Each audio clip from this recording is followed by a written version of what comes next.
Jones with a screen from Malone. You say, well, maybe he's not off to a good start. Well, We have a 33 all-time. People get this rivalry wrong. Moses Malone did not hate Kareem Abdul-Jabbar. He respected him. He called him one of the toughest centers he ever faced. Then he beat him anyway, on the biggest stage in basketball. In 1983, Moses Malone and the Philadelphia 76ers swept Kareem's Los Angeles Lakers in 4 straight games. Moses averaged more than 25 points a game. He grabbed 18 rebounds a night. He walked away with the Finals MVP trophy. Philadelphia had come close before and fallen short. Julius Erving had led the 76ers to the finals multiple times across the previous decade, only to watch the trophy slip away again and again, including a painful loss to these very same Lakers just 1 year earlier. Fans in Philadelphia, patient for years, had grown tired of near misses and second-place finishes. They needed one more piece, a center who could finally match up with the size and skill waiting for them in Los Angeles. For years, fans had argued about who the best center in basketball really was. That series ended the argument. But this is not a story about disrespect. It is not a story about one man tearing another one down. Kareem was already a legend before Moses ever stepped on an NBA court. He had the skyhook, a shot so smooth and so high that defenders called it unstoppable. He had championships. He had size, skill, and years of experience. Moses knew all of that. He said so plainly. Whenever anyone asked him about Kareem, he never mocked him. He never bragged about beating him. He simply studied him piece by piece until he found the cracks, where Kareem stood, when he liked to catch the ball. How far he needed to be from the rim to feel comfortable. Moses learned all of it. And in the biggest series of his life, that knowledge turned into a sweep. Even decades later, basketball historians and analysts still bring up this matchup whenever the conversation turns to the greatest centers of all time. Highlight reels rarely do it justice because so much of what made this rivalry special happened in the small details. A defensive adjustment whispered to a backup center, a blunt comment about a missed opportunity, or a single extra jump for a rebound that most players would have already given up on. This is the story of how a young, rougher player from Virginia grew into the one man who could physically wear down the smoothest scorer basketball had ever produced. If you want to see just how far Moses Malone pushed the sport forward, this is a story worth sharing. Kareem's greatness is not the villain here. It is the reason Moses's climb means anything at all. Beating a good player proves very little. Beating one of the greatest players who ever lived, after respecting him for years, proves something much bigger. So how did this happen?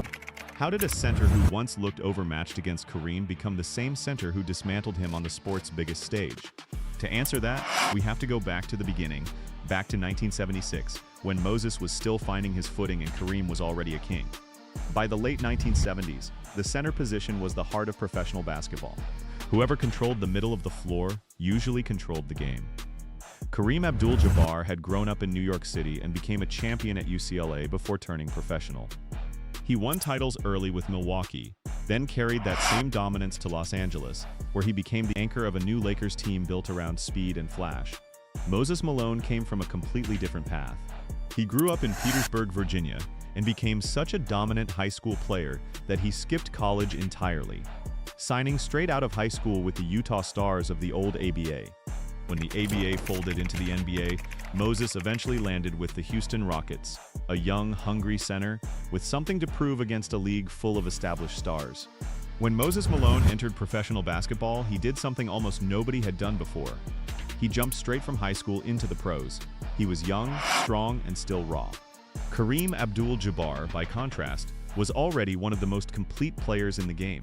He had size, he had touch. He had the skyhook, a shot released so high above his head that almost no defender could reach it. Their first meetings showed the gap between them clearly. On December 10, 1976, Kareem outplayed Moses in almost every way. Kareem scored 18 points. He grabbed 16 rebounds. He handed out 8 assists. Moses managed only 4 points and 9 rebounds. It was not close. Kareem was the finished product. Moses was still raw clay, but the gap did not stay that wide for long. On February 27, 1977, Moses scored 19 points and grabbed 19 rebounds. Kareem still outscored him with 29 points, but his rebounding total fell to 11. Something was shifting. A few days later, on March 2, 1977, Moses turned the tables even further. He scored 26 points and pulled down 19 rebounds. Kareem scored 23 points, but managed only 8 rebounds. The scoring race was close. The rebounding race was not. By January 22, 1978, the pattern was becoming obvious. Moses scored 29 points and grabbed 18 rebounds, including 10 offensive rebounds alone. Kareem scored 22 points and pulled down just 7 rebounds. Moses was not copying Kareem's game. He could never out-finesse a player with Kareem's skill and touch. Instead, he built his own weapon. He used his strength. He used his balance. He used relentless effort near the rim to create second and third chances that other players simply gave up on. The contrast in styles was becoming clear to anyone watching closely. Kareem wanted space. He wanted the ball deep, close to the rim, with room to turn and release his hook shot before a defender could react. Moses wanted contact. He wanted to bang bodies, fight for position, and create chaos wherever the ball bounced. Neither approach was wrong. They were simply different answers to the same question. How do you control the paint in professional basketball? Kareem answered with elegance. Moses answered with force. And slowly, game by game, Moses' answer was starting to matter just as much as Kareem's. By the end of the 1970s, Moses Malone was no longer a developing prospect chasing a legend. He had become a problem Kareem had to solve every single time they met. On November 22, 1978, Moses scored 32 points and grabbed 21 rebounds. Kareem still played well, with 28 points and 11 rebounds. But Moses had clearly taken control of the matchup. Then, on January 19, 1979, the two centers put on one of their most dramatic head-to-head battles. Both men scored 34 points, but Moses pulled down 25 rebounds compared to Kareem's 14. The two were now trading blows as equals, and in some ways, Moses was pulling ahead. A few months later, on December 5, 1979, the two men played one of their most evenly matched games yet. Moses scored 32 points and grabbed 15 rebounds. Kareem scored 24 points and matched him with 15 rebounds of his own. Neither man backed down. Both were playing near the peak of their powers, and the league was starting to take notice of just how competitive this matchup had become. That same season, Moses was putting together an MVP campaign. He was not just a rebounder anymore, even though that was the label many fans and reporters kept using. During the 1978-79 season, Moses was one of only 3 players in the entire league to score more than 2,000 points. The other two were George Gervin and Lloyd Free, two of the most explosive scorers of their era. Moses believed the media overlooked his scoring because his rebounding numbers were so unusual that they overshadowed everything else he did on the court. Sports writers across the country spent entire columns each spring debating whether Moses or Kareem deserved the league's Most Valuable Player award. Some voters leaned toward Kareem's polish and his championship pedigree. Others pointed to Moses' raw numbers and the way he seemed to single-handedly keep his own team competitive on some nights.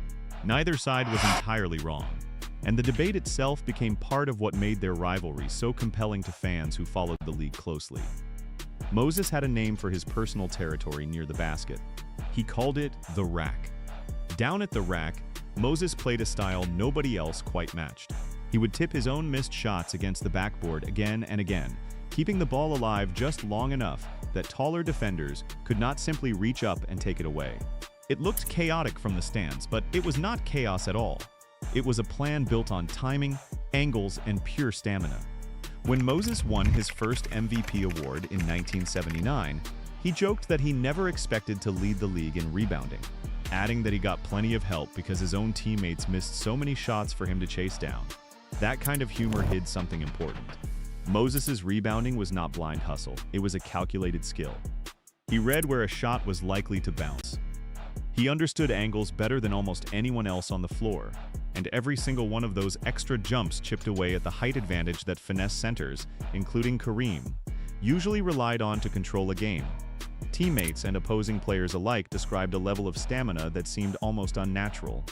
Moses would go up for a rebound, get out-muscled for position, land, and immediately go up again before the ball ever touched the floor. He did this over and over, possession after possession, quarter after quarter. Most players tried once or twice and then gave up on a loose ball near the rim. Moses treated every missed shot as a fresh opportunity, no matter how many times he had already jumped that same possession. Over an 82-game season, that kind of effort added up into numbers that looked almost impossible on paper. Yet Moses produced them year after year with a consistency that few big men in history have ever matched. If Moses' talent proved he belonged in the same conversation as Kareem, one November night in 1980 proved something even more important: that Moses understood the game at a level far beyond his own individual matchups. Kareem was always at his most dangerous when he caught the ball deep in the paint, faced the basket, and worked one-on-one against a single defender. Moses recognized this pattern clearly, and instead of trying to guard Kareem by himself the entire night, he built a plan and handed it to his own backup center, Billy Paultz. Moses told Paultz to angle his body toward the baseline. The idea was simple: force Kareem away from the middle of the lane where his favorite hook shot lived, and push him toward less comfortable spots on the floor. Do not let him catch the ball deep and set up easily. The plan worked better than almost anyone expected. Kareem made only one field goal in the entire fourth quarter. He missed two crucial shots in the final 90 seconds of the game. Houston won, 107-104. With Paultz handling the primary defensive assignment, Moses was free to roam, conserve his energy, and strike when opportunities appeared. He scored 9 of his 17 points in that same fourth quarter and grabbed 3 of his 13 rebounds during that stretch. Houston's head coach, Del Harris, later said the adjustment let Moses fly around the paint like a butterfly, picking his spots instead of grinding through every possession alone. Paultz was not a star. He was a steady veteran who rarely made headlines on his own. But he trusted Moses' instructions completely, and he executed the plan with the kind of discipline that a good defensive scheme requires from every player involved, not just the star. That trust between teammates, built on Moses' credibility as both a player and a thinker, was just as important as the plan itself. This one game mattered because it proved Moses' basketball mind extended past his own body. He did not need to guard Kareem personally to help solve him. He could see the pattern, design the counter, and trust a teammate to carry it out. None of this meant Kareem had suddenly become easy to guard. It meant that stopping him required precision, patience, and a plan built specifically around his habits. Moses had built exactly that plan. If November 1980 showed Moses' tactical mind at work through a teammate, the spring of 1981 showed it applied directly to an entire postseason series. The Houston Rockets were not viewed as a serious threat heading into that postseason. They had struggled through parts of the regular season and barely secured a playoff spot at all. Nobody outside of Houston expected them to give the defending champions any real trouble. Moses, though, had spent an entire regular season studying exactly how Kareem liked to operate, and he brought every bit of that knowledge into a short 3-game series where a single mistake could end Houston's season immediately. Moses' Houston Rockets entered the playoffs as the 6th seed in the Western Conference. Their opponent was the defending champion Los Angeles Lakers, led by Kareem and a rising young star named Magic Johnson. The series was best of 3, and almost nobody expected Houston to survive it. Game 3, the deciding game, was played at the Forum in Los Angeles. Houston walked away with an 89-86 win. Kareem had been magnificent individually, scoring 32 points and grabbing 18 rebounds. He had carried the Lakers' offense for most of the night, but on the game's final possession, Houston's defense denied him the ball entirely. Instead of getting the ball to their most dominant scorer, the Lakers watched Magic Johnson drive against Houston's Tom Henderson. Magic's off-balance floater never even touched the rim. Houston survived, and the upset was complete. Afterward, Moses offered a simple but pointed observation. He said the Lakers should have gone to the big man. It was a comment that revealed something important about how Moses thought about the game. He was not gloating. He was not pretending Kareem had played poorly, because Kareem clearly had not. Instead, Moses was separating individual brilliance from team execution. He believed Kareem remained the Lakers' best option in that final moment, even after Houston had spent the entire fourth quarter trying to slow him down. That is respect mixed with honesty, the same combination that defined so much of what Moses said about his rival over the years. This upset mattered for more than just one series. It proved that Houston's approach, built around physical pressure and smart positioning, could beat a Kareem-led champion when it mattered most. It was an early signal of something bigger still to come. The following year, Kareem and the Lakers got their revenge on a much bigger stage. In the 1982 NBA Finals, Los Angeles defeated Philadelphia 4-2. Kareem controlled the interior against Philadelphia's centers, Darryl Dawkins and Caldwell Jones, and the 76ers simply did not have an answer for him. Philadelphia's front office studied that series closely. and they came away with one clear conclusion. If they wanted to beat Kareem's Lakers, they needed a center who could match his size and beat his strength. They needed Moses Malone. Houston, for its part, was entering a rebuilding phase and open to moving its franchise center for the right package of picks and young talent. Philadelphia's ownership, led by Harold Katz, saw an opportunity and moved quickly. Unwilling to spend another offseason wondering how they might finally get past Kareem and the Lakers, during the 1982 offseason, Philadelphia acquired Moses from Houston. The contract they gave him was enormous for its time, 6 years and $13.2 million, described in reports from that era as a record deal. During negotiations, Moses made his priorities known clearly. He rejected any form of deferred payment, insisting on being paid immediately. His phrase for it was simple and direct: no deferred money, or as he put it himself, no fared. At the time, deferred payment structures were common in big contracts, letting teams spread out large sums of money over many years after a player retired. Moses wanted none of that. He wanted his money now, while he was still the one producing the numbers that justified it. It was a small business detail, but it said a great deal about how clearly Moses understood his own worth in a negotiation. That moment revealed a side of Moses that rarely showed up in interviews. He was quiet in public, but he understood his own value completely. He knew exactly what he brought to a franchise, and he was not afraid to say so when money was on the table. Philadelphia was not just adding a rebounder to their roster. They were adding the one center built specifically to challenge Kareem Abdul-Jabbar, physically and mentally, over a full 7-game series if it came to that. Moses joined a Philadelphia roster that already had serious talent. Julius Erving brought years of high-flying scoring and leadership. Andrew Toney provided a dangerous scoring punch from the backcourt. Maurice Cheeks ran the offense with steady hands, and Bobby Jones gave the team one of the best defensive forwards in the league. What that roster had lacked year after year was a center who could match up physically with the Lakers in the middle. Moses filled that final piece. Before the playoffs even began that season, Moses made a short, confident prediction about how the postseason would go.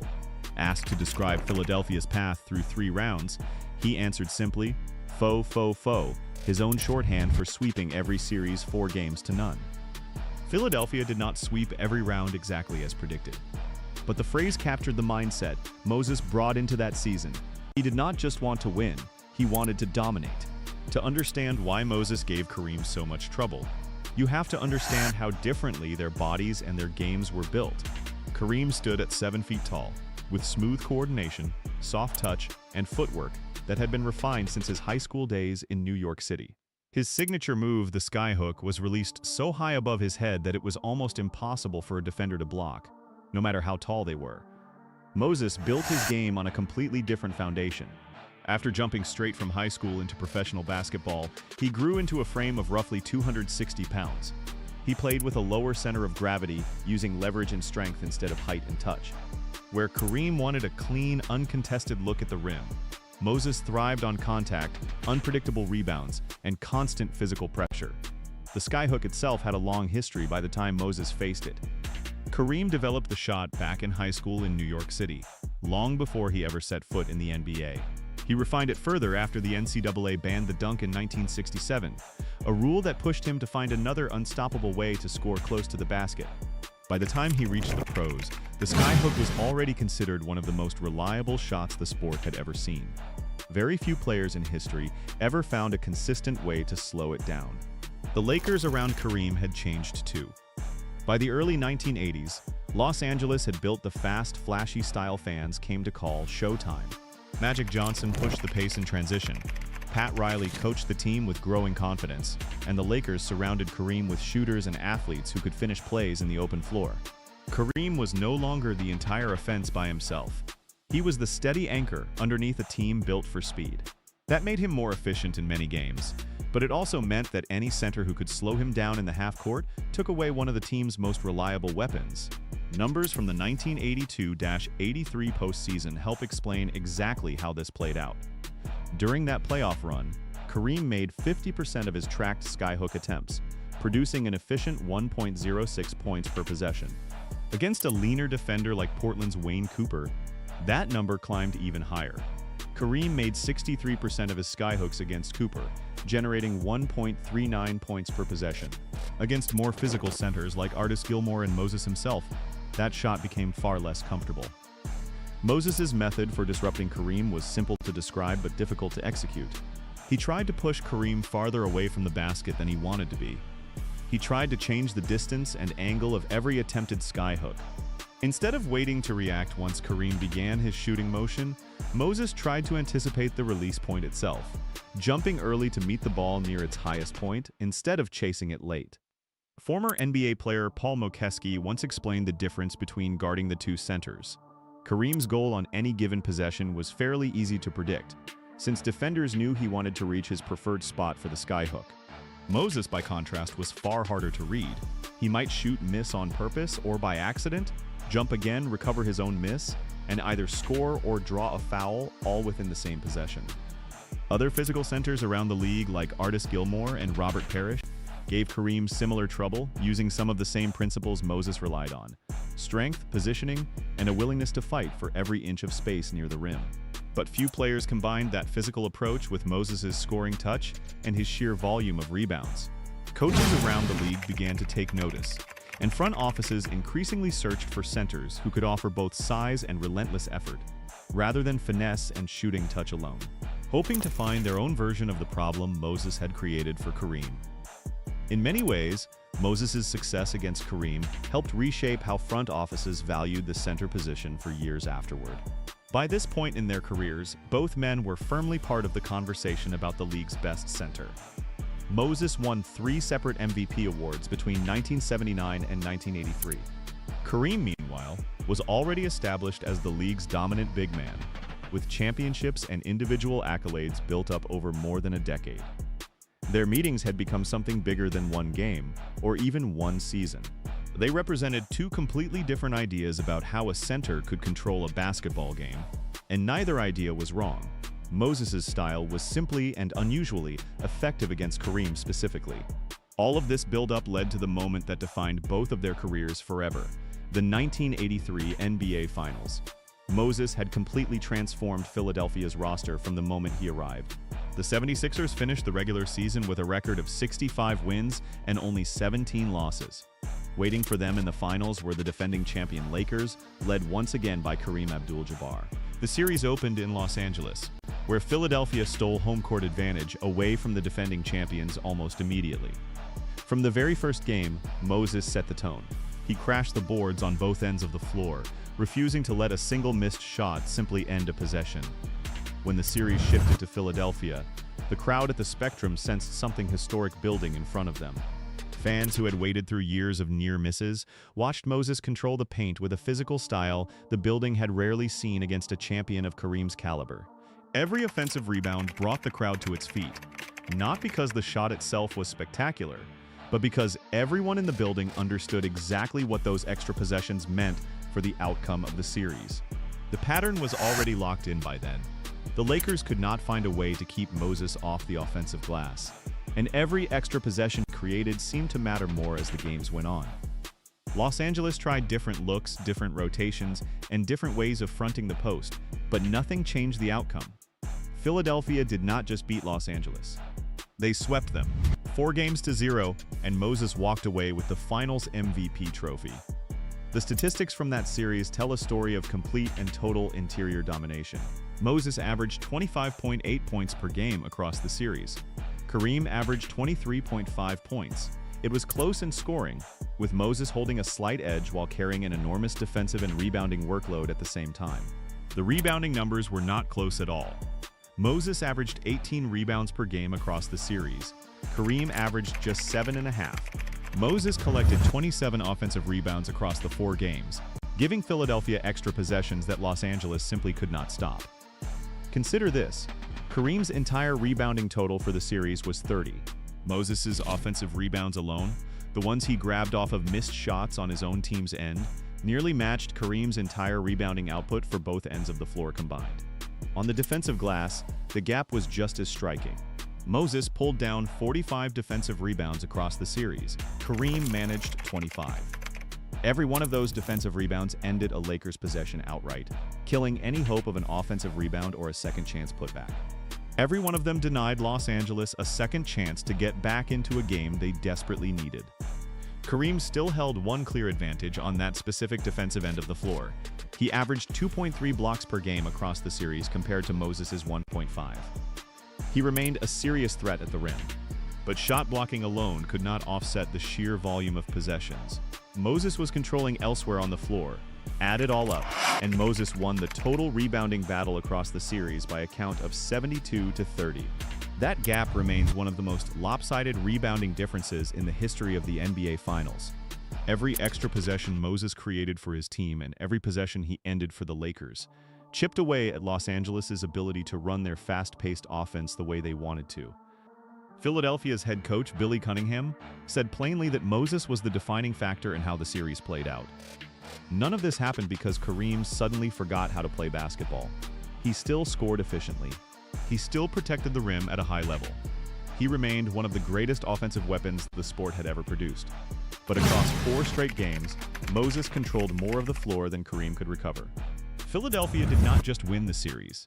They removed every path Los Angeles had back into it. This is really the answer to the question we asked back at the beginning of this story. Moses's respect for Kareem never made him hesitate or hold back. If anything, it sharpened his approach completely. He knew exactly how great Kareem was. That knowledge is precisely why he studied him so carefully, built specific plans around his tendencies, and attacked every weakness he could find, all while never pretending Kareem was anything less than one of the greatest players to ever step on a basketball court. The rivalry did not end there either. Years after that sweep, the two men kept meeting, and the pattern kept repeating itself in a slightly different form. During the 1984-85 and 1985-86 seasons, an aging Kareem still managed to average 31.8 points per game against a young, athletic shot blocker in Hakeem Olajuwon, shooting an excellent 63% from the field in those matchups. Against Moses during those same 2 seasons, though, Kareem's numbers dropped noticeably. He averaged just 22 points on 51.3% shooting. Moses, for his part, averaged 23 points and won the rebounding battle by an average of 12-5 per game. That gap tells us something important. Kareem could still punish younger, more athletic defenders using pure skill and finesse, even well into his 30s. But Moses's particular combination of lower body strength and relentless physical pressure kept disrupting his rhythm in a way that younger shot blockers simply could not replicate. This was not a fluke from one great series. It was a matchup problem that followed Kareem for years, built on a body type and a playing style that consistently gave him trouble no matter what season it was. By this point in both careers, Kareem was already closing in on the record books as one of the highest scorers the sport had ever seen. Moses, meanwhile, kept climbing the all-time rebounding charts, building a case that would eventually place him among the very best rebounders in the history of the league. Younger fans watching in the mid-1980s sometimes saw only 2 aging stars trading buckets on a random weeknight. Longtime observers saw something else entirely. They saw 2 very different blueprints for playing center, still being tested against each other years after their first meeting back in 1976, with neither man willing to give an inch to the other. And through all of it, there is no evidence anywhere that these 2 men personally disliked each other. They competed as fiercely as 2 athletes possibly could, but their public comments about one another stayed professional and, more often than not, deeply respectful. There was never a dramatic public feud to patch up later in life, because there had never been a real personal rift between them in the first place. Sometimes the fiercest rivalries in sports are built entirely on competition, without a trace of personal hatred mixed in at all. Away from the court, Moses Malone carried himself very differently than the image many fans had of him. Early in his career, a radio disc jockey in Salt Lake City mocked his quiet demeanor and his southern accent, nicknaming him Mumbles Malone. Moses never fought that nickname publicly. He believed that reporters would often write whatever story they wanted to write regardless of what he told them. So he chose instead to let his play on the court speak for itself and to communicate honestly and directly with the other players around him. Around his own teammates, Moses was a different person entirely. He led by example on the practice floor, showing up early and outworking players half his age well into his 30s. He rarely raised his voice, but younger centers who came through Houston and Philadelphia during his career often said they learned more by watching how he attacked every rebound than by anything he ever said out loud. His quiet nature off the court and his relentless effort on it were really 2 sides of the same personality. He let his actions speak, game after game, instead of chasing headlines. That is part of why his comments about Kareem carry so much weight. Moses rarely gave long public explanations about anything. When he did choose to speak up, whether it was about a specific defensive plan for Billy Paultz or a tactical observation after a playoff loss to the Lakers, it meant something. Those comments were not idle chatter. They were the rare public glimpses into how carefully Moses studied the game and the opponents standing in front of him. Moses Malone passed away suddenly in September of 2015 due to cardiovascular disease. In the days that followed, Kareem Abdul-Jabbar publicly honored his longtime rival, describing him as a model of competitive energy and class. It was a final, genuine tribute from one legend to another, offered freely, with no need for cameras or scripted moments to prompt it. Today, both men are remembered among the greatest centers to ever play the game. Kareem retired as the league's all-time leading scorer for decades, a record that stood for a generation before anyone came close to challenging it.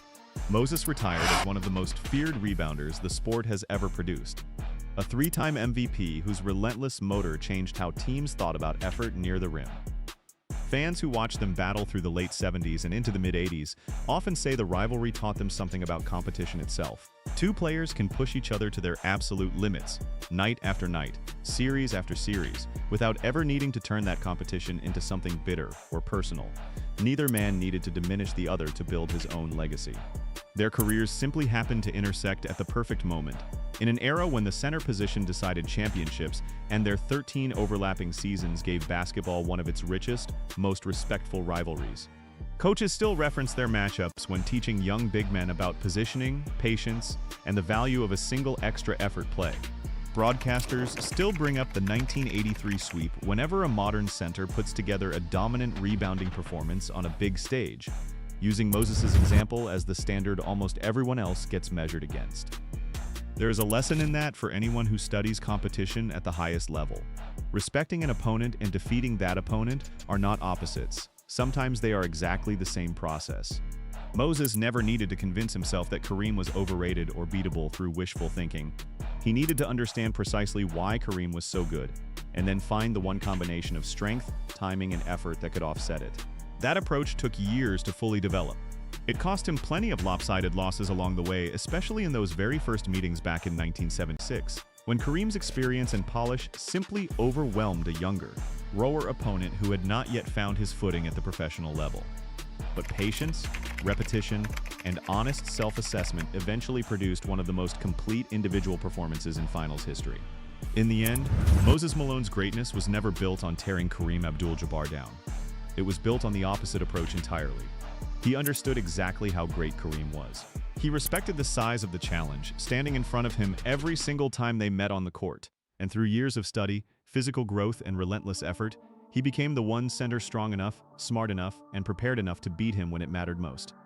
That is the real story behind the words, "He's the greatest."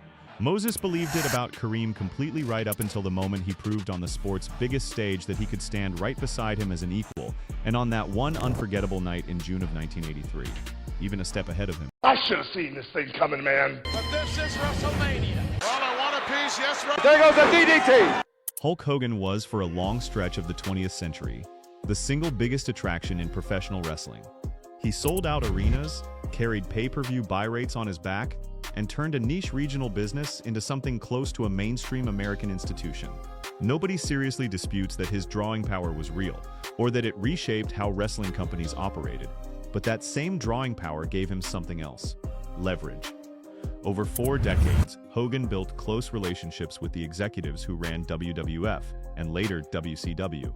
And in WCW, he secured a contractual right called creative control, which let him reject storylines and finishes he did not like. Across 10 different relationships with other wrestlers, critics and rivals have said Hogan repeatedly broke that custom, using his position to protect himself rather than build up the people around him. It is worth saying clearly at the outset that almost everything in this story comes from one side or the other. Some of it is well documented through interviews, lawsuits, and contemporaneous reporting. Some of it rests entirely on what one wrestler said, years or decades later, in a shoot interview or a podcast. Wrestling promotions rarely release internal records of who wanted what finish. So a lot of what follows is testimony, not proof. Where a claim comes from a single source, that will be said plainly. Where multiple people or documented events back it up, that will be said too. None of this is meant to settle disputed points as fact. It is meant to lay out case by case why a great many people who worked alongside Hogan came away feeling that he treated his own position as more important than theirs, and to let the pattern and the counter-arguments to it speak for themselves. Two quick pieces of wrestling terminology will come up throughout. Putting someone over means helping another wrestler look strong, usually by losing to them or making their offense look devastating. Creative control is a contract clause that lets a performer veto storylines or match outcomes involving their own character. Keep both in mind as the cases unfold, starting in the mid-1980s. It also helps to know that Hogan was hardly the first top star accused of protecting his position. Bob Backlund, who held the WWF Championship for nearly 6 years before Hogan's rise, reportedly resisted dropping the title directly to him in 1983, forcing the company to route the championship through a transitional champion instead. That example is not treated as one of the 10 main cases here, since Backlund was the one declining to lose rather than the one being denied a win. But it is a useful reminder that disputes over who gets to stay on top and who has to step aside run through wrestling's entire history, rather than being unique to any single performer. What sets the cases involving Hogan apart according to the people who lived through them is less the existence of this kind of friction, which is common in the business, and more its frequency, its duration across so many different eras and companies, and the amount of formal contractual power Hogan eventually accumulated to enforce his preferences. In 1986, WWF briefly tested a program between Hogan and Jake Roberts, a slow, unsettling character built around psychological menace rather than pure muscle. During a TV taping for a segment called The Snake Pit, Roberts hit Hogan with his signature DDT. The live crowd erupted. By most accounts, the reaction was bigger and more enthusiastic than anyone expected. The kind of pop that usually signals a company has found its next major attraction. According to wrestling reporting on the period, that reaction alarmed Hogan and Vince McMahon rather than exciting them. The concern, as it has been described since, was that Roberts' sudden popularity could split the audience's loyalty away from Hogan, who was the promotion's top hero and its biggest source of revenue. Whatever the exact internal conversation was, the outcome is clear and verifiable. The planned singles program between the two men was dropped. Hogan and Roberts never wrestled the televised one-on-one feud that the DDT moment seemed to be building toward. This is a smaller story than most of what follows, and it rests on second-hand accounts of a backstage decision rather than a direct quote from either man at the time. But it has become one of the standard examples cited by wrestling historians and former colleagues alike when describing how Hogan protected his spot. He did not need to beat Roberts in a match to end the threat. His position backstage meant the match, and the storyline built around it simply never had to happen. It set an early template that recurs throughout his career. A rival gets over with the crowd, and the program built around that rival quietly disappears. The next dispute on record was not about a match finish or a crowd reaction at all. It involved the working conditions of the entire roster, and it is one of the most serious allegations made against Hogan by any of his peers. Before WrestleMania 2 in 1986, wrestlers in the WWF had almost none of the protections most workers take for granted. There was no health insurance through the company, no pension, and no collective bargaining. Even though many wrestlers worked exclusively and constantly for the promotion, they were classified as independent contractors, a status that gave the company enormous financial flexibility and gave the performers very little security if they got hurt or grew old. Jesse Ventura, already known for his blunt public persona, tried to organize the locker room into a union. The goal was straightforward: give wrestlers some collective leverage to negotiate for health care, retirement support, and basic protections. According to Ventura's own account, given years later, Hogan told Vince McMahon about the plan before it could gather momentum. McMahon then threatened to fire Ventura, and the organizing effort collapsed before it produced anything.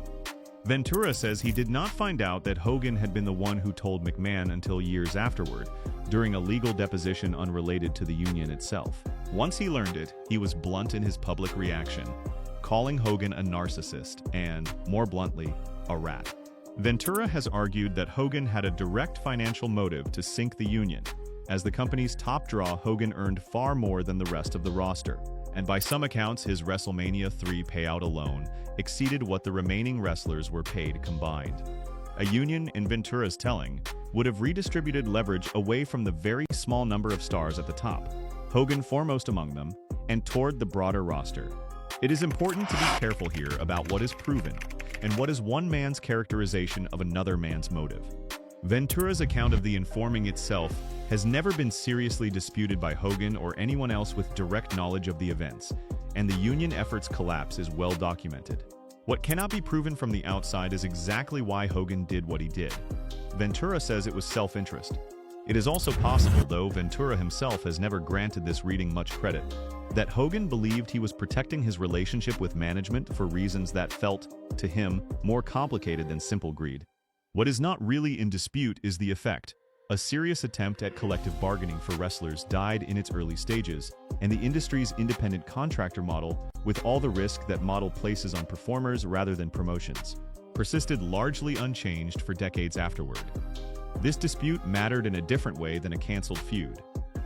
It was not about who got cheered louder or who won a match. It was about whether an entire industry's workers would gain any structural power at all. And the report on which this account draws places it among the most consequential decisions of Hogan's early career. The next chapter of the story returns to something more personal, a friendship and eventually a rivalry with one of Hogan's closest on-screen partners.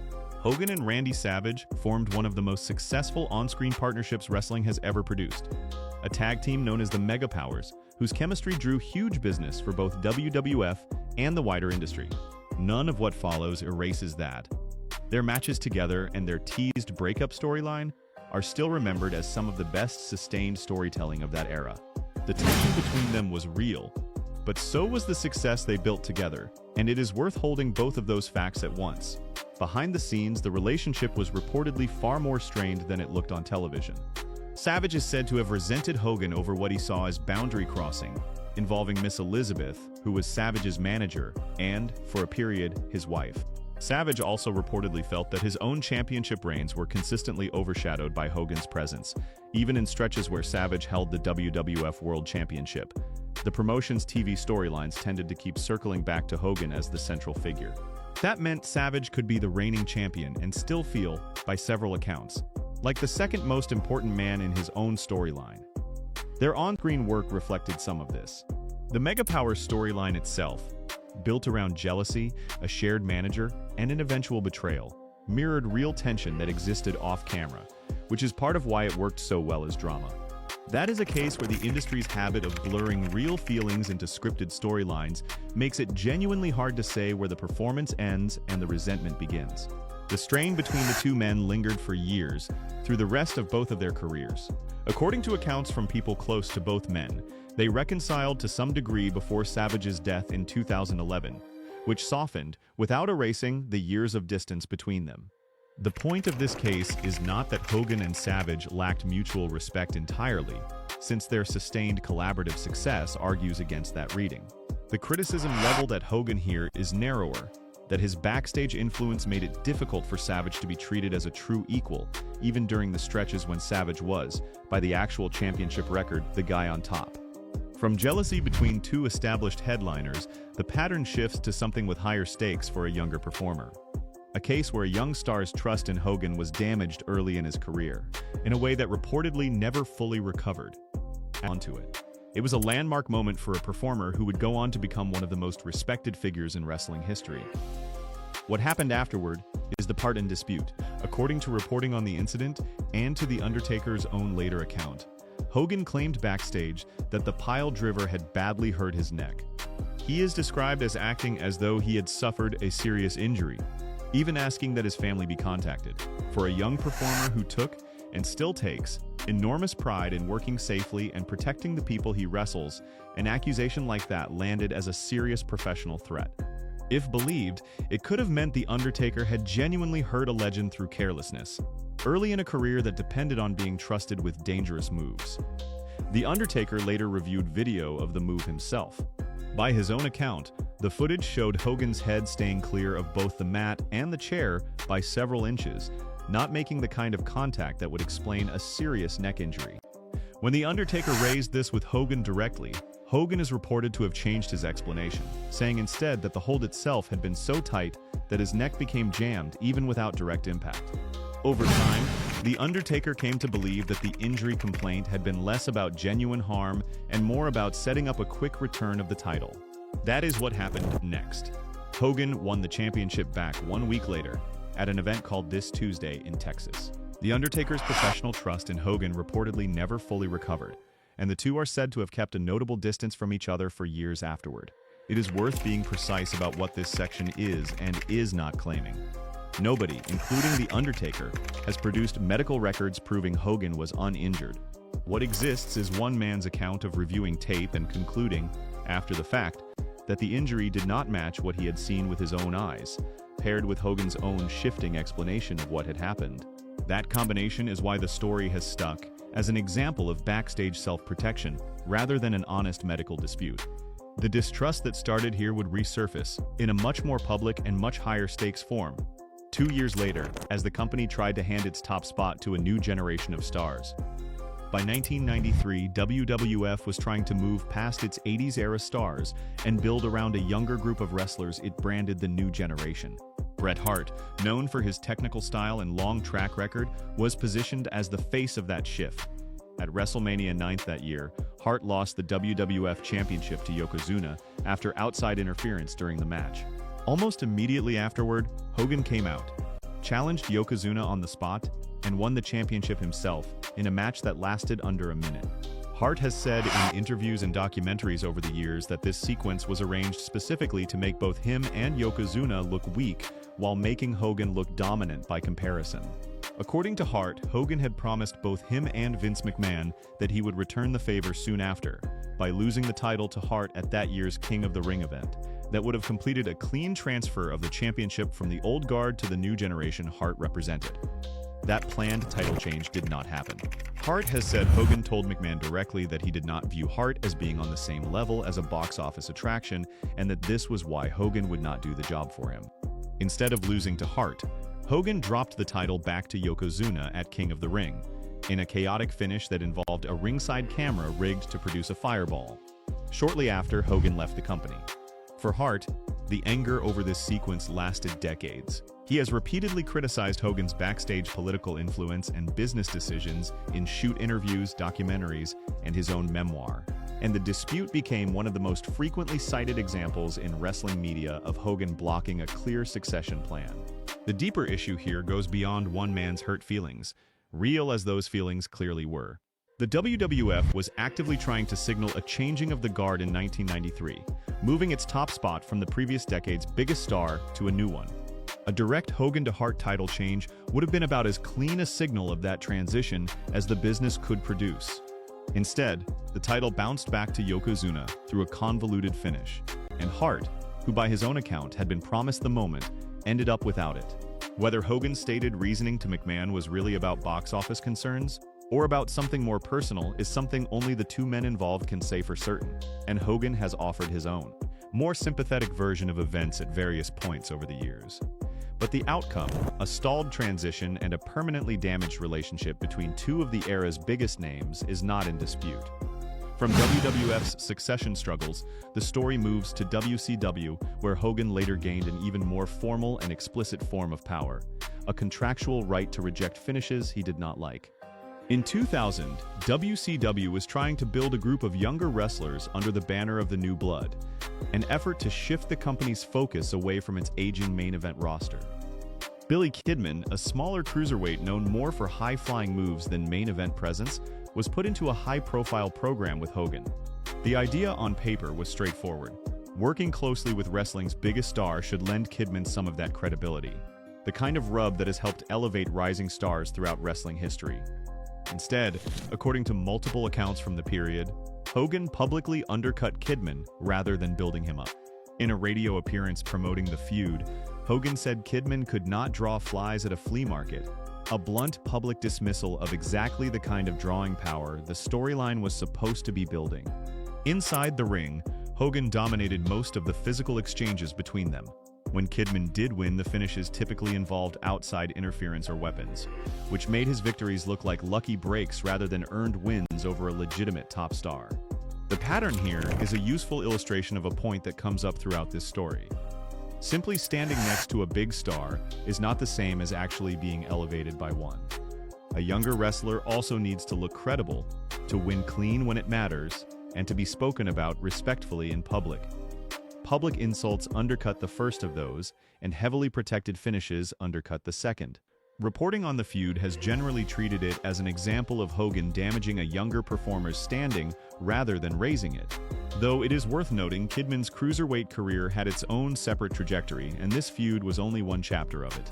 Both this dispute and the next one played out during the same turbulent stretch of WCW's final years, as the promotion struggled with declining business and internal disagreements about its creative direction. The next case, though, moved far beyond a radio insult and became one of the most infamous incidents in wrestling history. During this same period, WCW's creative direction was largely in the hands of Vince Russo, who was pushing to feature younger, more active wrestlers, rather than the promotion's aging headliners. Jeff Jarrett held the WCW World Heavyweight Championship at the time, and Hogan was scheduled to challenge him for the title at Bash at the Beach 2000. Russo wanted Jarrett to retain the championship in that match, continuing the younger star's push. Hogan, invoking his contractual creative control, refused to lose. The standoff produced one of the strangest and most talked about moments in wrestling history. When the match began, Jarrett simply lay down in the center of the ring. Hogan placed a single foot on his chest for the pin. Russo, watching from ringside, threw the championship belt into the ring in apparent protest. Hogan picked up a microphone and criticized Russo's creative direction on live television, then left the arena carrying the physical title belt with him. Russo returned to the ring later in the broadcast and delivered an unscripted, sharply personal speech attacking Hogan's backstage political behavior in front of the live audience. Hogan subsequently filed a defamation lawsuit against Russo over the comments. The incident marked the permanent end of Hogan's active relationship with WCW as a promotion. Wrestling commentary at the time and since has generally described this as a worked shoot, meaning a moment that blended a planned storyline with what appeared to be genuine, unscripted anger. It is difficult to say with total precision how much of the sequence was actually planned in advance and how much was real conflict spilling onto live television, and reasonable accounts differ on the exact mixture. What is not in dispute is the underlying cause. Hogan used a real contractual power to override a real creative decision, and the resulting conflict became public in a way that embarrassed everyone involved and did lasting damage to WCW's already struggling reputation. For a company already losing its audience to WWF at the time, a headline moment built around internal chaos rather than compelling wrestling was not the kind of publicity anyone in charge actually wanted.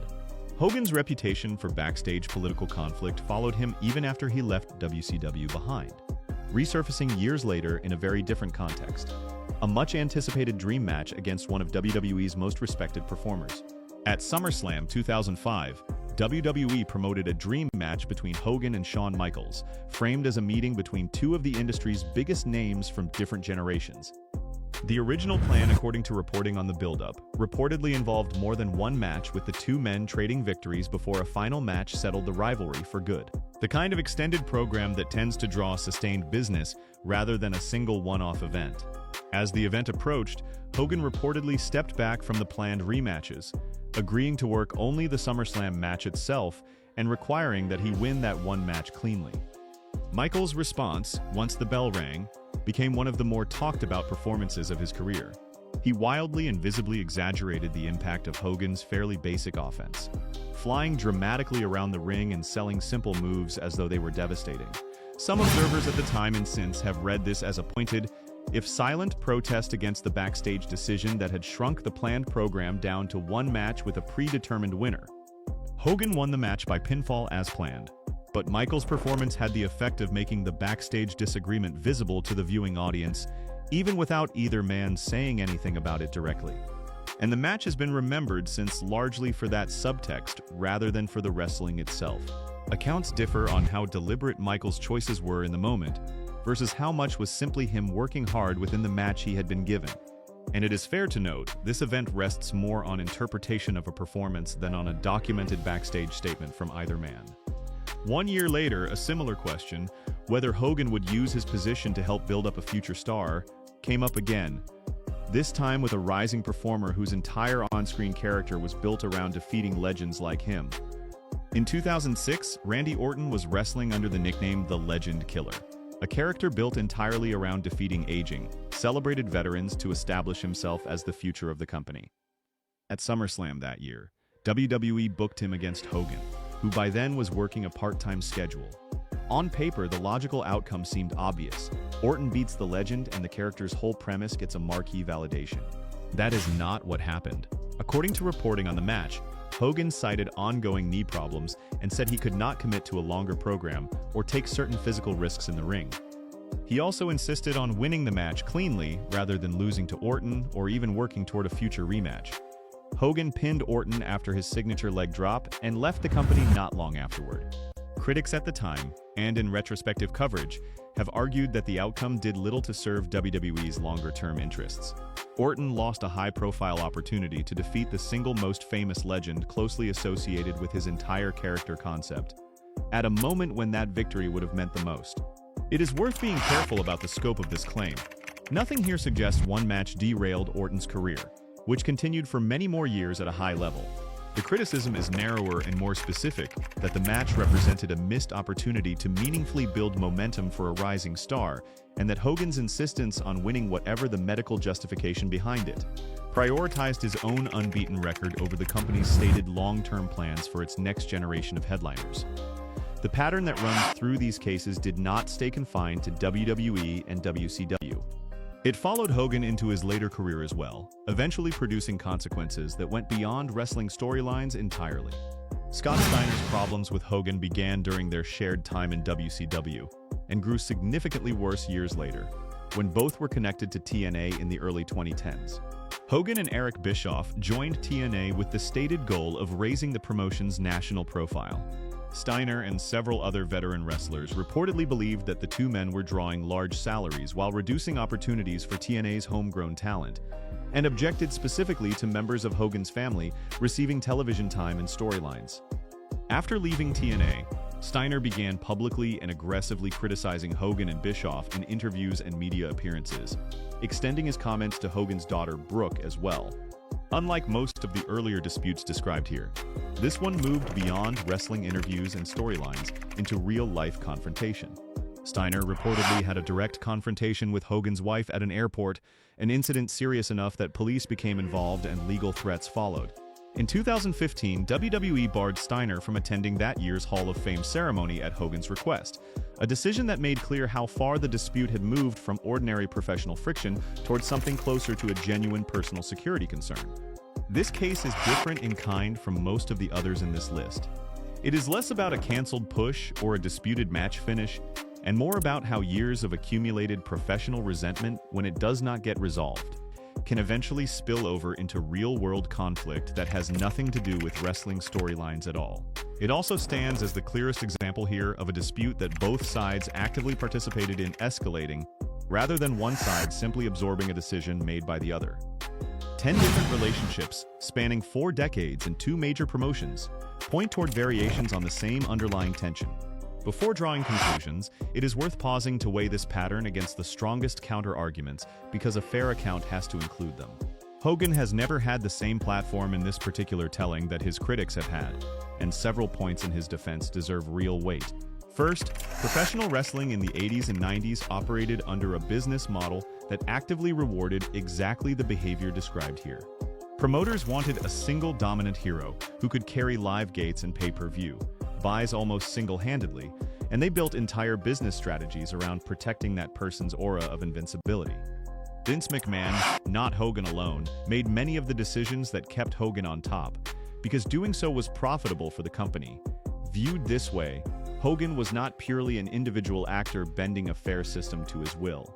He was also a product of a system that had already decided, for its own commercial reasons, that protecting its top star mattered more than rotating championships fairly among a wider group of performers. Second, several of the specific incidents described above have alternate readings that are less damning than the version told by the aggrieved party. Hogan has said in his own interviews over the years that his refusal to do certain jobs, including the Bret Hart situation in 1993, stemmed from genuine business judgment about who could draw money at that specific moment, not personal animosity toward Hart himself, whom Hogan has spoken about with public respect in other contexts. Whether that judgment was correct and whether it was fair to the person on the other end of it is a separate question from whether it was made in bad faith. A veteran protecting his position in a cutthroat, insecure profession is not automatically the same thing as a veteran acting out of pure selfishness, even if the practical effect on the other performer looks identical either way. Third, the roster of wrestlers who have spoken warmly about working with Hogan is genuinely long, and it does not appear in this account because the assignment here was specifically to examine the conflicts. Wrestlers across multiple eras have credited Hogan with helping their careers, appearing generous with his time, and using his drawing power to boost undercards rather than just himself. A full account of Hogan's backstage reputation would have to include those relationships too, and this piece, by design, has not.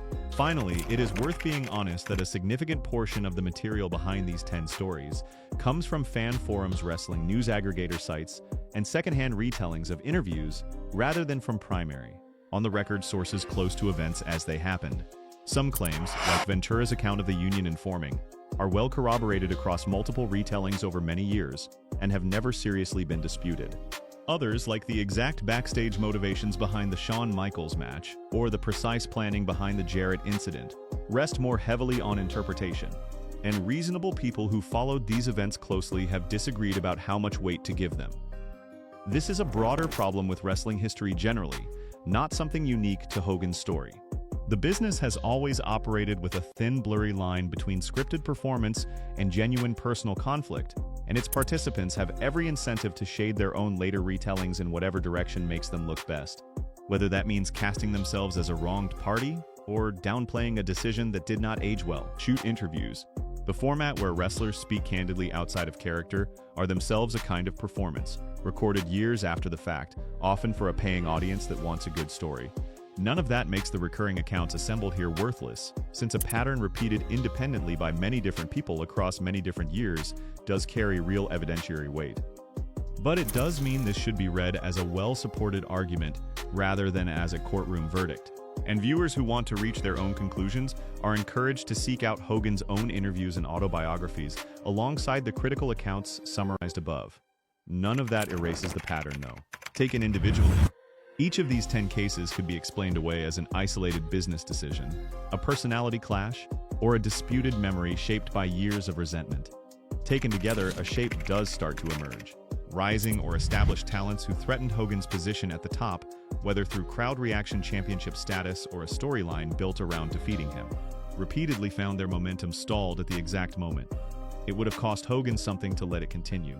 That is true of Jake Roberts in 1986, of Bret Hart in 1993, of Billy Kidman and Jeff Jarrett in 2000, of Randy Orton in 2006, and in a more personal register, of Randy Savage across more than a decade of shared main events. The Jesse Ventura Union story stands somewhat apart from the others because it is not about a match or a push at all, but about whether an entire workforce would gain collective bargaining power. And by that same account, Hogan's decision protected an arrangement from which he personally benefited more than almost anyone else in the business. It is also fair to note that Hogan's fame did not come from nothing. He drew the biggest crowds because millions of fans genuinely wanted to see him week after week for years.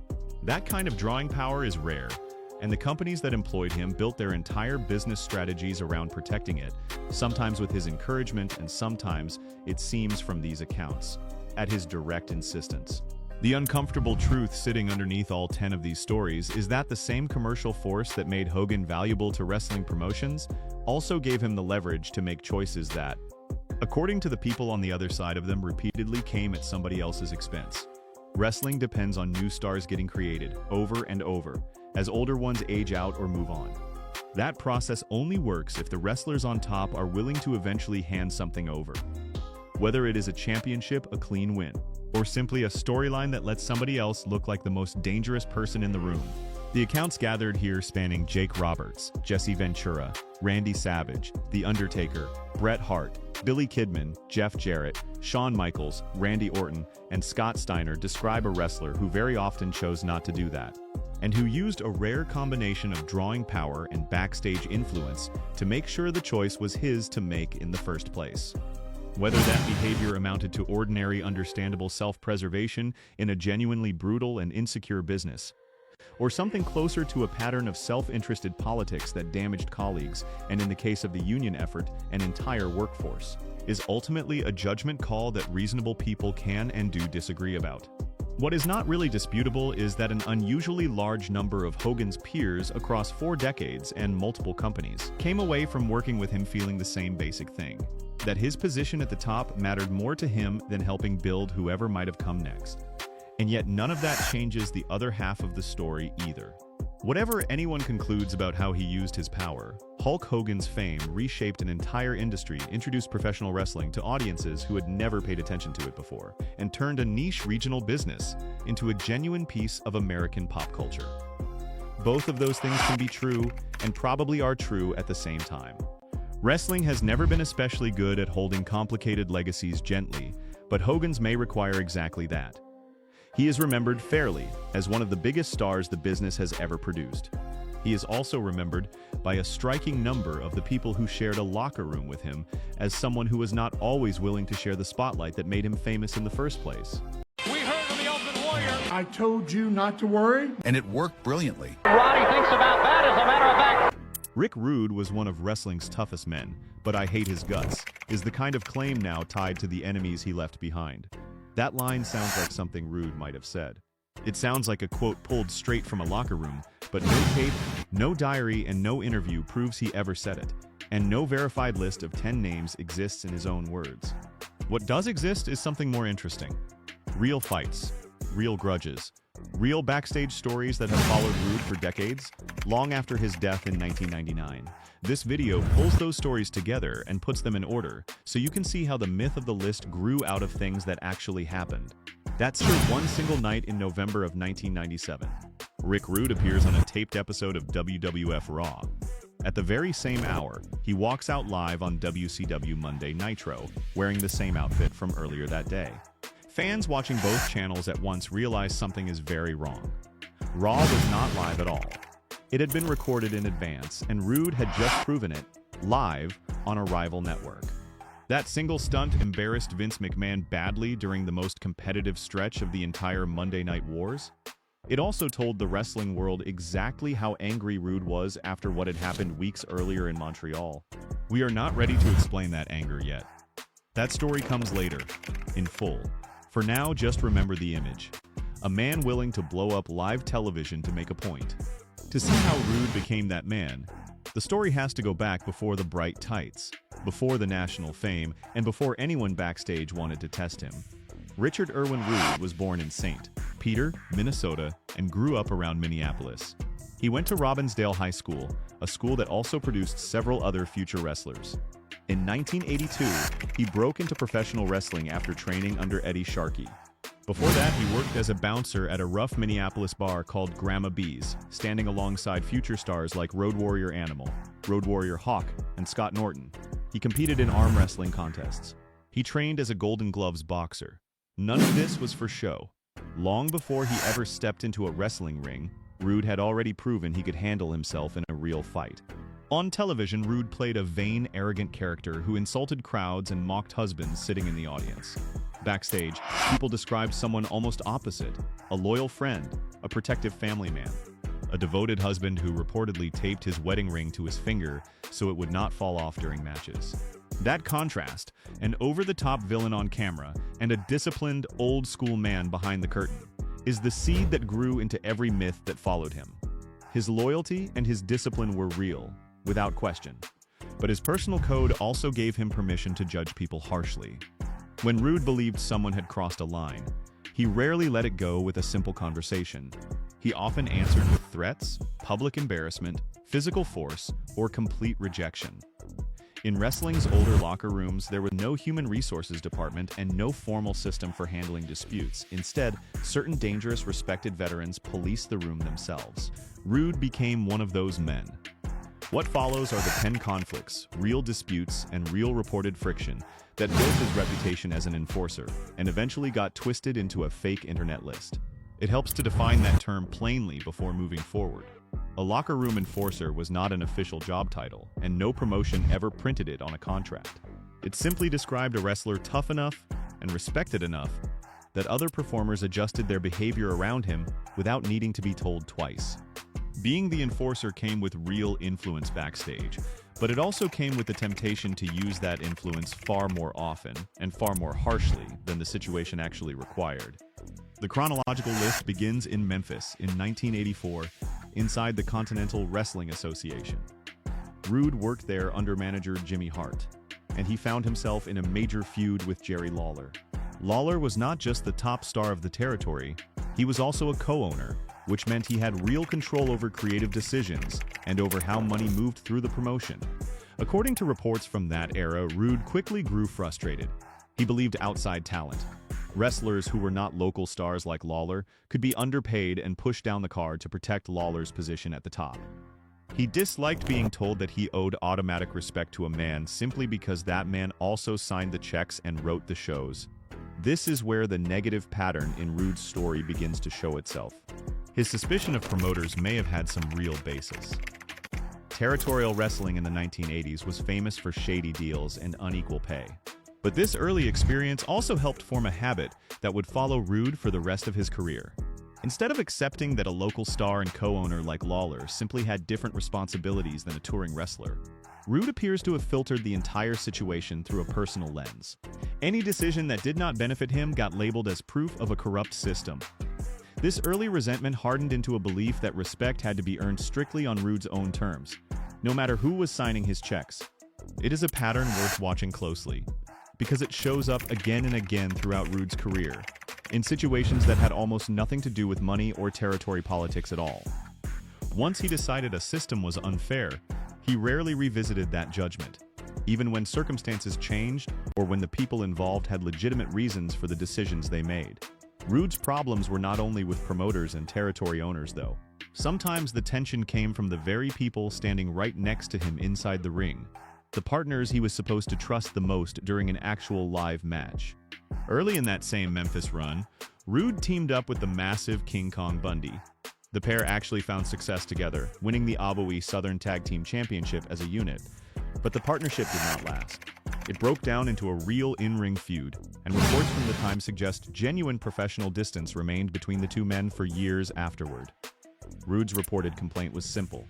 Bundy's enormous size and limited mobility meant Rude had to carry more of the physical workload during their matches, moving, bumping, and selling to make the team's matches watchable. Despite doing what he believed was the harder job, Rude felt Bundy still walked away with an equal or even larger cut of their payoffs. For a man who measured his own worth through effort and physical output, that imbalance stung. This is where Rude's rigid standards start to look like a flaw rather than a virtue. He judged respect almost entirely through effort, toughness, and money earned. That standard left very little room for wrestlers who filled different roles in a match. A giant like Bundy was never going to move the same way Rude did, and that was not a personal insult. It was simply a different job inside the same business. Rude may genuinely have carried more of the technical weight in their matches, but treating that difference as proof of disrespect reveals a man who struggled to separate his own contribution from everyone else's value. The fallout from the Bundy partnership pushed Rude firmly towards singles competition, where he alone controlled the pace of his matches and received direct credit for his performances. That shift in career direction eventually carried him into national television, and into the strangest, most dangerous rivalry of his career. Rick Rude and Jim Hellwig, known to the world as the Ultimate Warrior, produced some of the most memorable matches of the late 1980s. Their Intercontinental title clash at WrestleMania V and their steel cage match at SummerSlam 1990 both drew huge crowds and are still remembered fondly by fans today. On paper, this was one of the most successful rivalries of Rude's career. Backstage, it was one of the most dangerous. Warrior had a reputation for working stiff, a wrestling term that simply means hitting harder than the move actually calls for. Wrestlers depend on each other for safety even in matches that look violent, and a performer who hits too hard too often puts his opponent at real risk of injury. According to accounts shared over the years by wrestlers like Bret Hart and Bushwhacker Luke, Rude grew increasingly frustrated with Warrior's clotheslines and strikes, which reportedly landed far harder than agreed upon. The reported incidents escalated from there. In one account, after taking several stiff shots to the face, Rude responded by throwing a real punch, one that was not part of the match, and knocked Warrior out cold. During house show matches away from the cameras, Rude reportedly held Warrior down on the mat between spots and warned him directly to slow down and work safer, which apparently worked, at least for a while. Later stories describe an even bigger confrontation, this time backstage in Toronto. Rude had reportedly heard that Warrior was talking badly about him behind his back. According to accounts repeated by Ric Flair and later by Rude's own son, Rude physically dominated Warrior in that locker room encounter. We should be careful here. Nobody has produced an exact transcript of what either man said, and this account rests on second-hand stories told years later by people who were not always present in the room. What is documented more broadly is that real backstage tension existed between the two men. Tension serious enough that multiple separate wrestlers have described versions of the same story. Even with those limits in mind, there is a clear pattern worth examining honestly. Rude had a legitimate reason to want safer matches. A wrestler who works recklessly can genuinely hurt someone.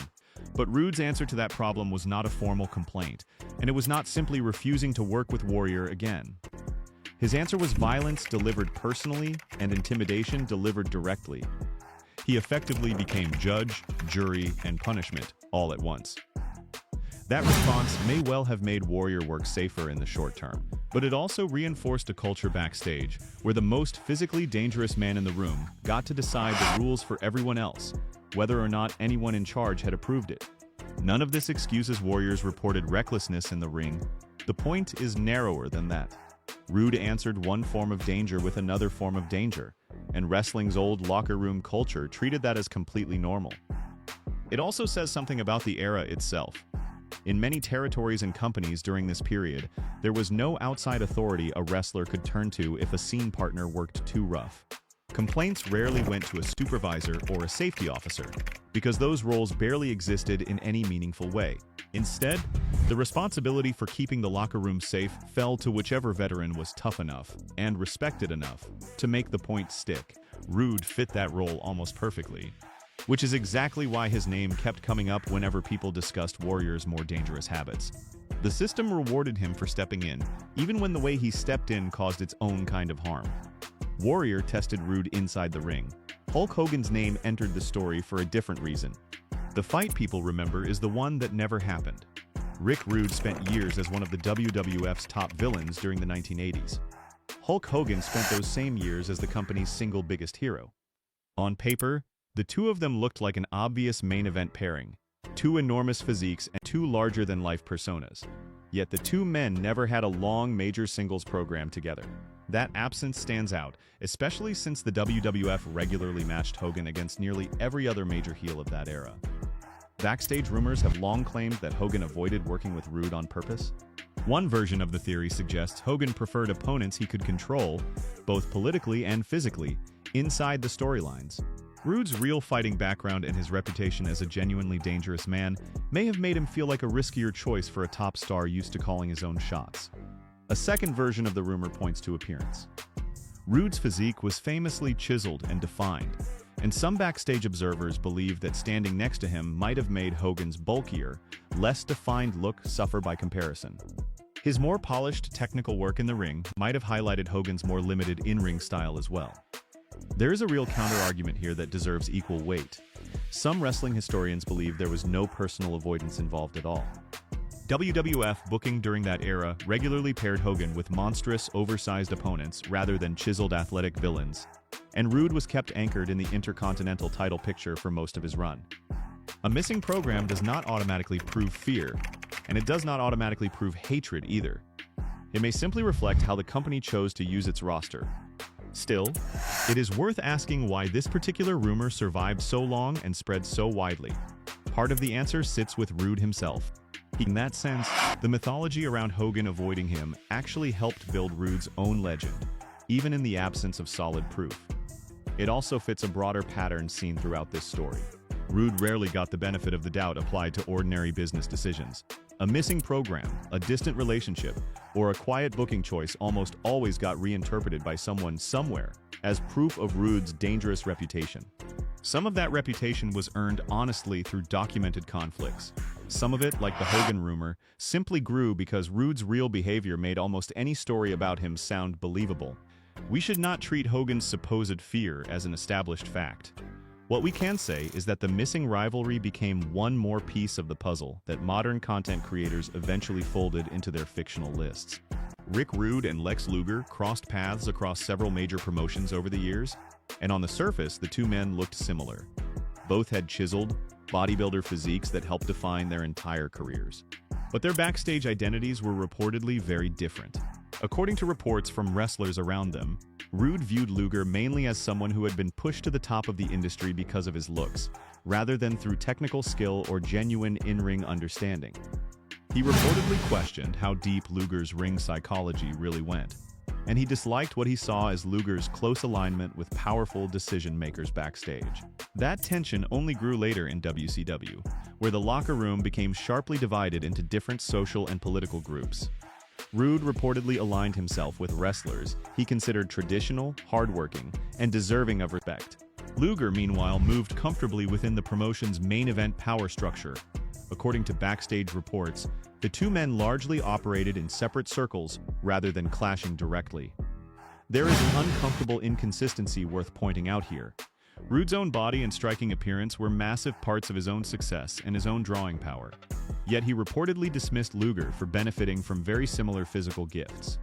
In Rude's mind, his own physique represented years of discipline and hard training. In Luger's case, that same kind of physique apparently represented empty promotion and undeserved push.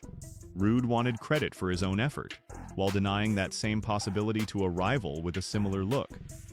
His personal definition of merit tended to favor whatever qualities he himself already had.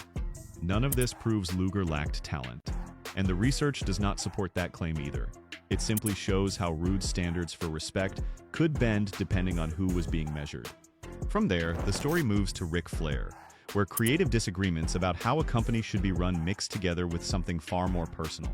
By 1993, Rick Rude and Ric Flair were both major stars in World Championship Wrestling, and their professional history included one significant title change.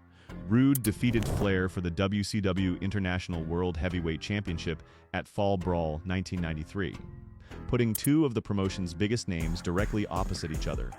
Behind the scenes, though, reports describe real creative tension surrounding how Flair was being presented to the audience. Rude reportedly disliked elements of Flair's talk show segment, known as a Flair for the Gold, and he believed the ongoing spotlight given to Flair and his group, the Four Horsemen, was pulling attention away from the world title picture that Rude himself was trying to build. Beyond the creative disagreements, backstage reports describe a more personal issue developing between the two men. The friction reportedly involved comments made about Flair's valet, a woman known as Fifi, who would later become Flair's wife. Rude held a strict, old-fashioned, and protective attitude when it came to personal relationships and the women who traveled with the wrestling business. According to reports from that period, he took issue with something involving Flair's conduct, and the two men, while remaining fully professional in their business dealings, reportedly grew distant afterward. Once again, a familiar pattern shows up in how Rude handled the situation. He treated his own personal code as something everyone around him should automatically follow. He may have had a genuine reason to object to something he witnessed, but his objections often hardened into lasting hostility rather than resolving through conversation. His rigid standards made ordinary compromise difficult, and even when two professionals kept working together smoothly in public, the relationship underneath stayed cold for years. This is one of the clearer examples of Rude applying his personal standards to someone else's private life, not just to wrestling business. Flair's relationships and Flair's valet were not really Rude's concern from a booking or performance standpoint. Yet Rude reportedly felt entitled to weigh in and to judge, simply because his own code placed heavy importance on how women connected to the business should be treated and respected. That instinct may have come from a genuinely protective place. It also shows how far Rude's sense of personal authority extended, well past the ropes and into areas that had very little to do with the actual matches he wrestled. Rude's temper had up to this point mostly shown up backstage and in private confrontations. That changed dramatically the night his anger moved directly onto live television.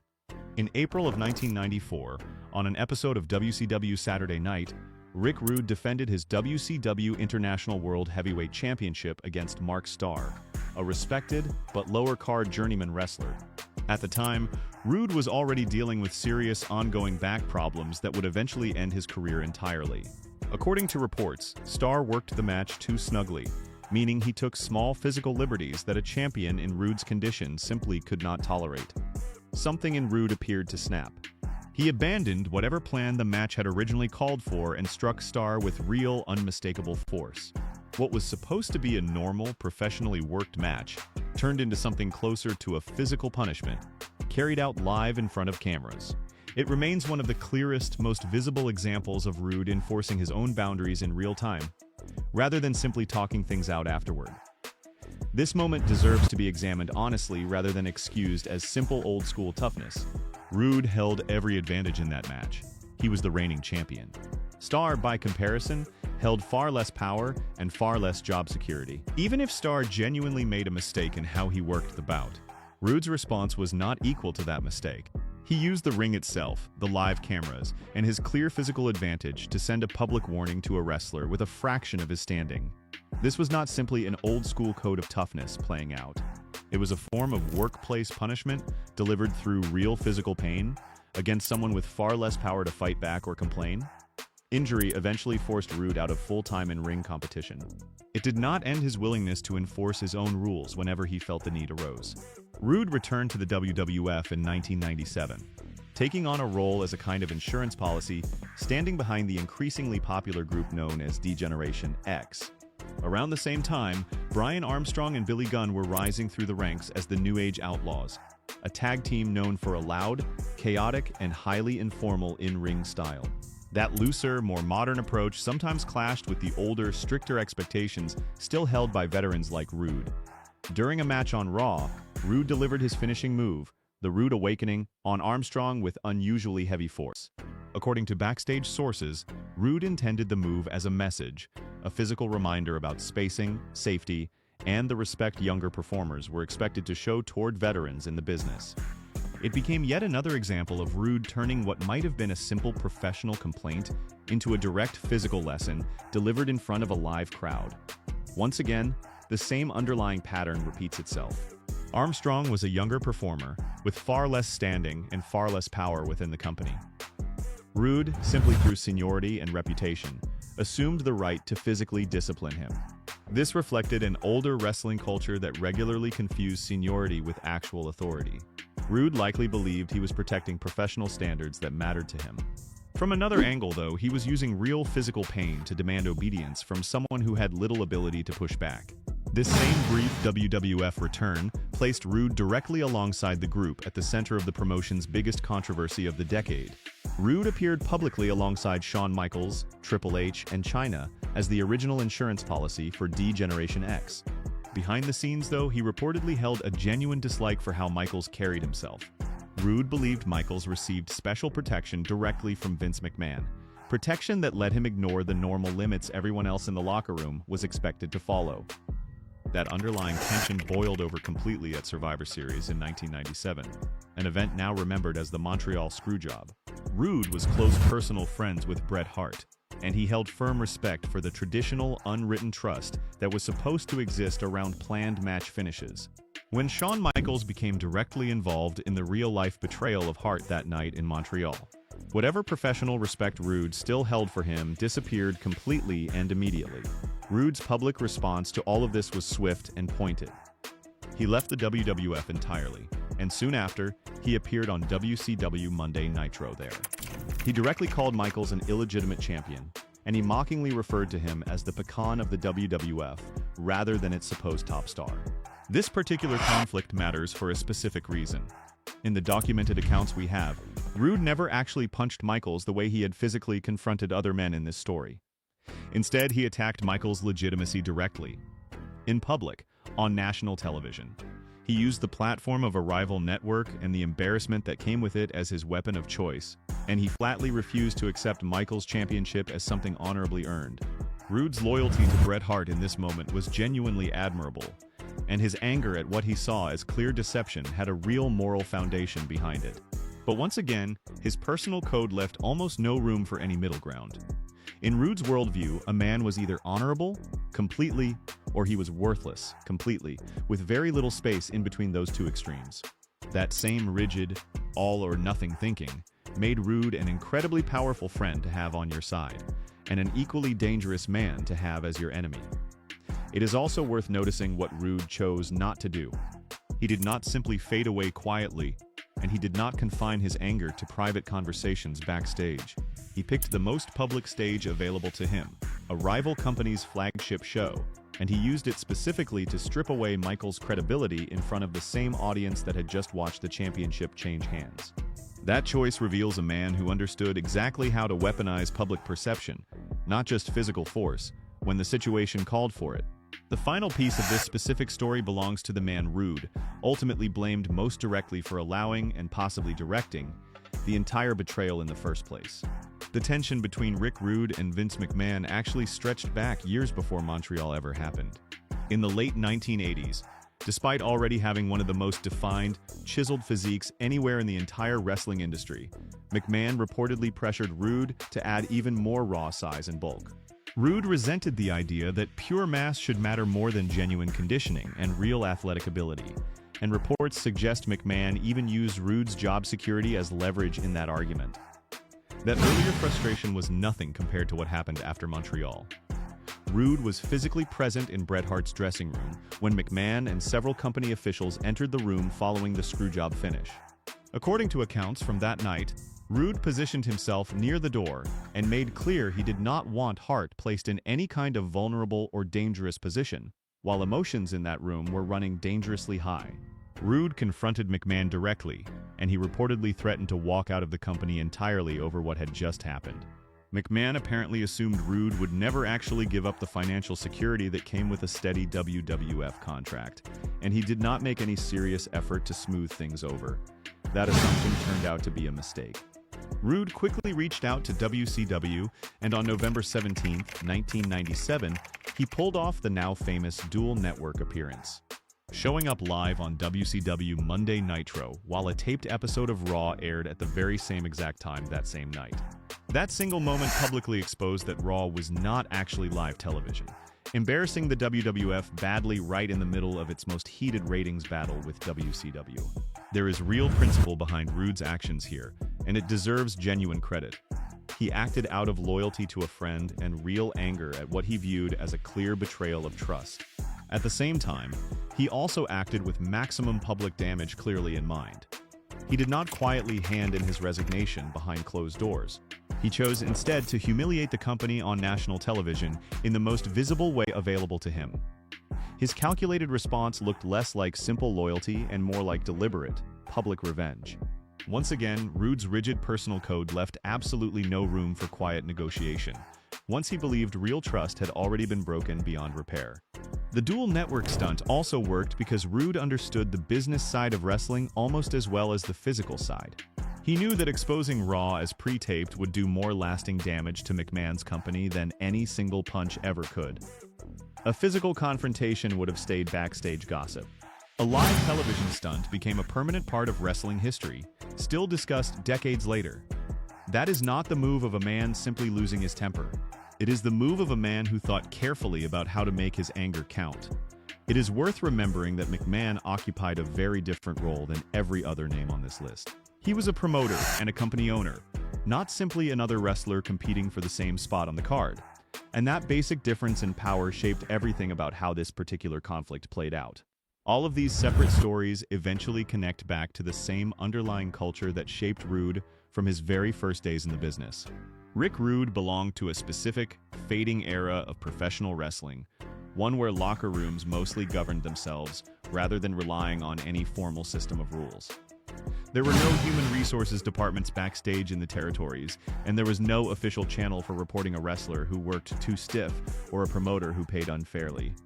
Instead, order was kept informally, often by a small handful of respected physically dangerous veterans that everyone else in the room knew better than to challenge. Rude was frequently compared to other legendary enforcers of that same era, wrestlers like Haku, Scott Steiner, and Harley Race, men whose reputations carried similar weight in locker rooms across the country. Some of those men were known mainly for random explosive outbursts. Arguments that could erupt anywhere in bars, in hallways, or in the middle of a house show for almost no reason at all. Rude was different in one important way. His interventions were usually more calculated than chaotic. He was not simply looking for a fight to prove something to himself. According to the reports gathered here, he He genuinely believed, in most cases, that he was protecting a friend, enforcing basic in-ring safety, defending fair treatment, or upholding a tradition he considered important. That distinction matters, but it should not soften the central criticism running through this entire story. Believing you have a good reason for something does not automatically make every action that follows fair or proportionate. Across these 10 conflicts, a clear and repeating pattern emerges. Rude punished workers who held far less power than he did, from Mark Starr on live television to Brian Armstrong backstage. He frequently treated secondhand rumors and backstage gossip as if they were direct personal challenges demanding an immediate physical response. He regularly used simple intimidation to settle disagreements that other, more reasonable people might have solved through an honest conversation instead. He could turn genuine loyalty, like his friendship with Bret Hart, into lasting hostility aimed at anyone connected to a perceived betrayal. He demanded that others show him respect, yet he did not always extend basic dignity to the people who happened to fail whatever private test he had set for them that day. Look across the full list again and the shape of the pattern becomes even clearer. A territorial dispute with Jerry Lawler over money and control, a tag team fallout with King Kong Bundy over effort and pay, a dangerous, escalating rivalry with the Ultimate Warrior over in-ring safety, a rumor about Hulk Hogan that Rude's own reputation helped keep alive, a judgment of Lex Luger built on standards Rude did not apply evenly to himself, a cold personal rift with Ric Flair that reached beyond ordinary wrestling business, a televised beating of Mark Starr that used a title match as a platform for punishment, a stiff, deliberate message sent to Brian Armstrong through pure physical force, a public destruction of Shawn Michaels' legitimacy after Montreal, a calculated, historic act of revenge against Vince McMahon himself, 10 different names, 10 different situations, and one consistent man running through every single one of them. None of this erases the other side of who Rick Rude really was. It sits alongside it in the same complicated man. His career came to an abrupt and painful end on May 1st, 1994, during a match against Sting in Fukuoka, Japan, at a point when his body had already absorbed years of hard, physically demanding matches. Sting performed a suicide dive to the outside of the ring, a common high-impact move in professional wrestling. Rude landed awkwardly on the edge of an unprotected raised platform right at ringside, and the impact broke several vertebrae in his back. Despite being in what must have been excruciating pain, Rude reportedly finished the match anyway, completing the planned ending so that Sting would not be blamed for anything that had happened. That single decision, made while seriously injured, tells you almost everything you need to know about how deeply Rude valued protecting the people he worked with, even at real cost to himself. The injury permanently ended his full-time in-ring career at just 35 years old, an age when many wrestlers of his caliber were still years away from their peak. He eventually received a substantial disability insurance payout through Lloyd's of London, but his body never recovered from the damage. When he later attempted to prepare for a legitimate in-ring comeback in 1999, his body could not hold up to the training required. On April 20, 1999, Rick Rude died from an accidental overdose involving a mix of medications, closing the story of a man whose toughness had defined nearly every chapter of his life and in the end, likely made his final years far more painful than they needed to be. So where does that leave the reputation this whole video set out to examine? The fictional, numbered lists circulating online today are simply not real. Rick Rude never sat down and formally ranked 10 wrestlers he refused to respect, and no honest account of his life supports that specific claim.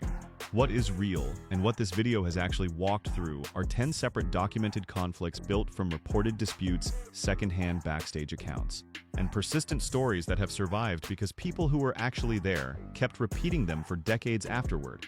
Rude's code caused real fear among some of his peers. It caused genuine conflict, lasting resentment, and in at least a few documented cases, real physical harm to people who had far less power than he did at the time. That same code also made him fiercely loyal, completely dependable to the friends he trusted and willing in the end to finish a match with a broken spine, simply so another wrestler would not carry the blame for what had happened. Both of those two things are true about the same man at the same time, and neither one cancels out the other. For all the damage his code caused, Rick Rude still earned one thing no fake list could ever create: the respect of people who knew he would stand by his word.